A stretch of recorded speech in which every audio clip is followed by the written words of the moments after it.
Un eco de victoria, el legado de Salamina. En el año 479 a.C., el rugido de la victoria en Salamina aún resonaba en las costas helénicas. La flota persa, humillada y derrotada, había abandonado sus sueños de dominio marítimo. Pero, como una bestia herida, el imperio persa no se daría por vencido. Jerjes I, en su retirada, dejó un contingente bajo el mando de su general Mardonio, decidido a someter por completo a las ciudades griegas. La libertad griega pendía de un hilo. Los persas, con su maquinaria de guerra aparentemente infinita, seguían siendo una amenaza letal. La historia no sería amable con los indecisos. Este sería el último gran enfrentamiento, el último acto de resistencia para preservar una civilización que influiría en el mundo entero. Y en Platea, las tierras fértiles de Beocia, el destino de Grecia se decidiría. Una alianza frágil, la unidad en medio del caos. El mundo griego era un mosaico de orgullo y rivalidad, donde cada ciudad-estado se consideraba la encarnación de la grandeza. Atenas, con sus filósofos y estrategas, veía la guerra como un ajedrez cósmico, donde cada movimiento debía ser calculado con precisión quirúrgica. Esparta, en cambio, era la fuerza del acero templado, un pueblo que respiraba disciplina y exudaba poderío. Pero unir estas fuerzas era como intentar mezclar agua y aceite en medio de una tormenta. Los consejos de guerra no eran reuniones, eran teatros de tensión. La retórica de los atenienses chocaba con la sobriedad de los espartanos como olas contra un acantilado. Uno podía imaginar a Zeus y Hera discutiendo desde el Olimpo, observando cómo los mortales intentaban crear unidad con los pedazos rotos de su orgullo. Y, sin embargo, en ese caos, surgió un hombre, Pausanias, un hombre cuyo temple logró silenciar las disputas. Más de 50.000 griegos se reunieron bajo su mando, una fuerza que no se basaba en la amistad, sino en la desesperación compartida. Frente a ellos estaba Mardonio, con 120.000 hombres y la arrogancia de un imperio que nunca había conocido límites. Pero en Platea, no sería la cantidad, sino la estrategia y la voluntad las que decidirían el destino. La alianza frágil de Grecia era ahora su última esperanza, donde la tierra se teñiría de sangre. La llanura de Platea, una extensión de tierra que parecía tan inocente bajo el cielo de Beocia, se transformaría en un escenario donde la brutalidad sería el único lenguaje hablado. A simple vista, era un lugar idílico, colinas que abrazaban el horizonte y campos abiertos que parecían invitar a la calma. Pero esa serenidad no era más que una ilusión, la historia estaba a punto de teñir ese paisaje con gritos, acero y sangre. Los griegos, disciplinados como si hubieran sido esculpidos por Atenea misma, se posicionaron en las alturas, observando con una paciencia casi cruel cómo el enemigo caía en la trampa del tiempo. Los persas, acampados en la llanura, se confiaron en la seguridad de sus números. Después de todo, ¿qué eran 50.000 griegos contra 120.000 soldados de un imperio que creía haber sido tocado por los dioses? Sin embargo, los días pasaban y con ellos desaparecían los suministros persas.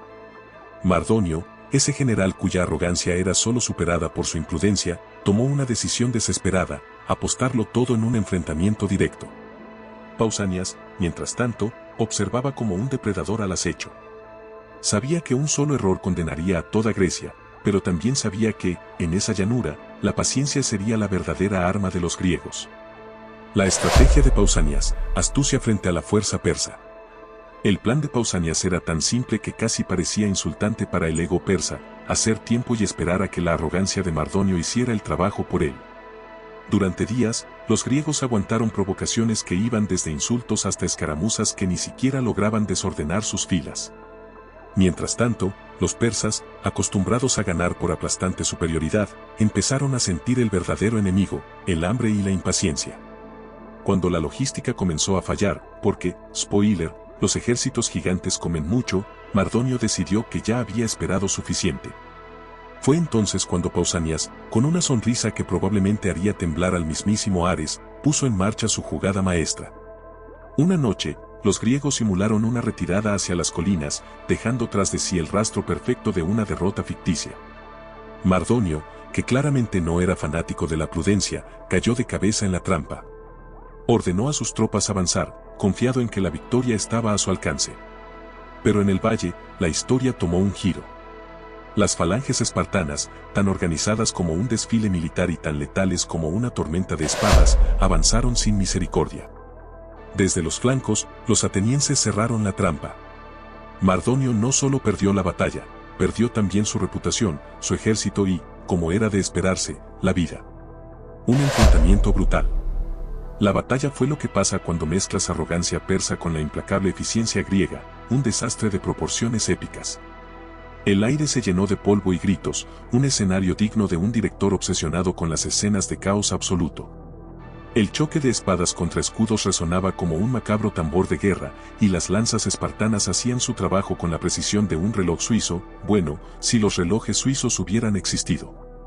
En medio del desastre, Mardonio, con su ego más grande que su ejército, decidió liderar personalmente una carga contra los espartanos. Mala idea. Apenas tuvo tiempo de presumir su valentía antes de caer atravesado por una lanza griega. Y con él cayó algo más importante, cualquier rastro de moral en el ejército persa. Lo que siguió fue una huida desordenada que más parecía un carnaval de desesperación. Los persas intentaban escapar de las líneas griegas, pero los espartanos y atenienses, implacables y probablemente disfrutando el espectáculo, no dejaron que nadie saliera con vida. El campo de Platea se convirtió en un cementerio al aire libre, un recordatorio sangriento de que la arrogancia y la tiranía son pésimos aliados en la guerra. Los persas aprendieron esa lección, aunque, claro, demasiado tarde para contarlo. El fin de la invasión persa. Y así, como en toda buena historia, el gigante cayó de rodillas. La victoria en Platea fue el momento en que el imperio persa, ese coloso que parecía imparable, descubrió que la arrogancia no paga bien en territorio griego. ¿Qué pasó con sus grandes ambiciones de conquista? Pues, terminaron aplastadas junto con el ejército de Mardonio, regadas en el polvo de Platea como un mal recuerdo que nadie pidió. Para los griegos, fue más que una victoria militar, fue el punto de partida para todo lo que hoy consideramos civilización occidental. Atenas, ahora sin la sombra persa arruinando el panorama, se dedicó a inventar cosas casuales como la democracia, la filosofía y el arte, porque qué mejor manera de celebrar que redefinir el mundo. Para los persas, Platea fue una bofetada tan fuerte que se sintió hasta en Susa. Aunque seguirían siendo una potencia impresionante, porque, bueno, aún tenían dinero y territorio para aburrir, su sueño de someter a Grecia quedó enterrado. Después de Platea, nunca más volvieron a intentarlo en serio. El fin de la invasión persa no fue solo una victoria griega, fue una lección histórica. Y si algo quedó claro, es que subestimar a los griegos es una estrategia pésima. La última llama de la resistencia. La batalla de Platea no fue simplemente el fin de una invasión, fue un giro monumental en la historia de la humanidad. Fue el momento en que una alianza frágil de ciudades-estado griegas, unidas por una causa común, logró derribar al imperio más poderoso del mundo antiguo. La lección aquí no es solo militar, sino filosófica. La unidad, la estrategia y el coraje tienen el poder de cambiar destinos, incluso frente a enemigos aparentemente invencibles. Imagina un mundo donde Grecia hubiera caído en Platea. El arte clásico, que inspira desde museos hasta arquitectos modernos, nunca habría nacido. La democracia, el modelo político que muchas naciones intentan perfeccionar, habría sido solo una nota al pie en un pergamino olvidado. Y los nombres de Sócrates, Platón y Aristóteles habrían sido arrasados por el olvido, junto con las bases filosóficas que sustentan nuestra civilización. Platea no fue solo una victoria griega, fue un regalo al mundo, una resistencia que dejó una llama encendida en la historia, un legado que sigue iluminando nuestro presente. ¿Te has preguntado qué habría pasado si los griegos no hubieran resistido? Déjame tus reflexiones en los comentarios. Y si te apasiona explorar los momentos que moldearon nuestra historia, suscríbete ahora. Juntos desentrañaremos más historias épicas como la última llama de Platea, que definieron lo que somos hoy. Nos vemos en el próximo video.